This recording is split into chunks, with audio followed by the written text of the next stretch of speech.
parole est maintenant à Monsieur Sébastien Jumel pour le groupe de la Gauche démocrate et républicaine pour une explication de vote d'une durée maximale de 5 minutes. Merci Monsieur le Président, Madame la garde des Sceaux, Madame le rapporteur. Depuis que je siège ici pour porter la voix du peuple et celle de mon territoire, urbain, rural, portuaire, populaire, il y a une phrase d'un groupe de rap que j'aime bien, qui s'appelle IAM, et qui résonne souvent. On n'est pas tous nés sous la même étoile. Phrase détournée pendant la campagne des élections présidentielles. Dans ces conditions, toutes les propositions qui visent à faire en sorte que les parlementaires ne soient pas en situation de privilège par rapport au peuple ont emporté naturellement notre conviction. Le problème de ce texte, depuis le début, ce n'est pas ce qu'il contient, parce que ça ne mange pas de pain. Le problème de ce texte, c'est ce sur quoi, depuis le début, il fait l'impasse. L'entêtement à ne pas remettre en cause le verrou de Bercy, que la Cour des comptes, comme l'ensemble des groupes de l'opposition, considèrent comme une anomalie inacceptable et inefficace, ne nous a pas encore convaincus.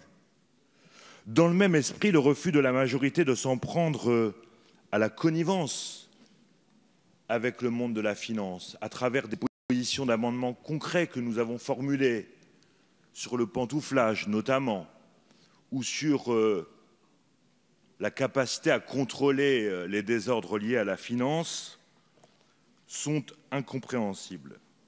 Et puis, il y a le texte, et comme souvent, il y a le contexte. Et celui-ci n'est pas non plus de nature à rétablir une relation de confiance entre nos citoyens et le pouvoir politique.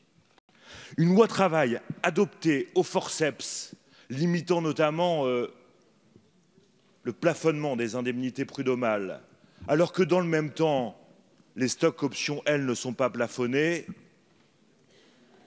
creuse le fossé entre l'opinion publique et vous-même. Les emplois familiaux légitimement interdits,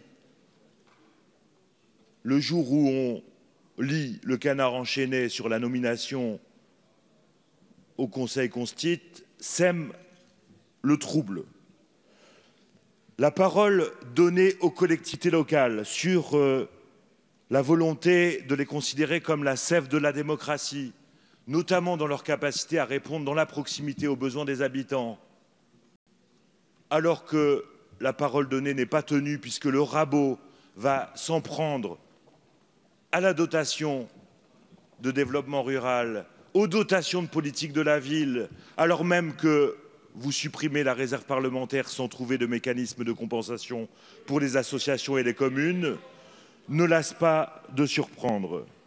Décidément, au monde de oui-oui et des start-up, nous ne sommes pas nés tous sous la même étoile. C'est la raison pour laquelle ce texte, dont les propositions ont emporté notre adhésion, et le contexte qui ne lasse pas d'emporter notre colère, va nous conduire à nous abstenir. Merci, Monsieur Jumel.